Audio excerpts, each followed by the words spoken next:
IRCTC కొత్త rule తీసుకొచ్చింది. అదేంటంటే టికెట్స్ ఇక నుంచి థర్డ్ పార్టీ వాళ్ళు బుక్ చేయలేకుండా చేయడానికి ఈ రూల్ ఉపయోగపడుతుందని చెప్పింది. ఎందుకంటే మనం ఎప్పుడైనా ఐఆర్సీటీసీ యాప్లో తత్కాల్ చేయాలనుకునేటప్పుడు హై స్పీడ్ ఇంటర్నెట్ సపోర్ట్ చేయకపోవడం వల్ల థర్డ్ పార్టీ వాళ్ళు ఎక్కువ టికెట్స్ చేసేస్తున్నారు. ఈవెన్ మనం రైల్వే స్టేషన్కి వెళ్ళినా టికెట్ కన్ఫర్మేషన్ అవ్వట్లేదు, ఎందుకంటే ఈలోగే టికెట్స్ కంప్లీట్ అయిపోతున్నాయి. సో ఈ టైప్ ఆఫ్ ఇష్యూస్ని ఆపడానికి ఐఆర్సీటీసీ ఏం చేసిందంటే, ఎవరైనా వాళ్ళ ఐఆర్సీటీసీ అకౌంట్లోకి వెళ్ళి లేదా మొబైల్ యాప్ అయినా ఓపెన్ చేసి ఆధార్ కార్డు లింక్ చేసుకుంటే ఒక ఓటీపీ వస్తుంది. ఎందుకంటే మన ఆధార్ కార్డు మన మొబైల్కి లింక్ అయి ఉంటుంది. సో ఆ ఓటీపీని అక్కడ ఎంటర్ చేయడం వల్ల మన అకౌంట్కి మన ఆధార్ కార్డు లింక్ అయి ఉంటుంది అనమాట.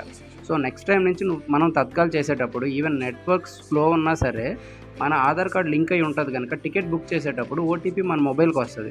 సో ఆ ఓటీపీ మనం ఎంటర్ చేయడం వల్ల ఐఆర్సీటీసీ బిలీవ్ చేస్తుంది, ఓకే ఈ పర్సన్ ట్రావెల్ చేస్తున్నాడు, సో తనకే ఓటీపీ వెళ్ళింది, సో ఎవరైతే ఆధార్ కార్డు లింక్ అయి ఉందో ఆ పర్సనే ట్రావెల్ చేస్తున్నాడు అని చెప్పి ఐఆర్సీటీసీ నమ్ముద్ది. ఈలోగా థర్డ్ పార్టీ నుంచి ఎవరైతే చేయాలనుకుంటున్నారో వాళ్ళందరినీ కంట్రోల్ చేయడానికి కూడా ట్రై చేస్తుంది. ఇది ఈ మంత్ నుంచి ఆల్రెడీ యాక్టివేట్ అయ్యింది. సో ఇక్కడి నుంచి ఐఆర్సీటీసీలో తత్కాల్ టికెట్స్ జెన్యూన్గా చేయాలి అనుకునే వాళ్ళకి కన్ఫర్మేషన్ అవ్వచ్చనే నా అంచనా.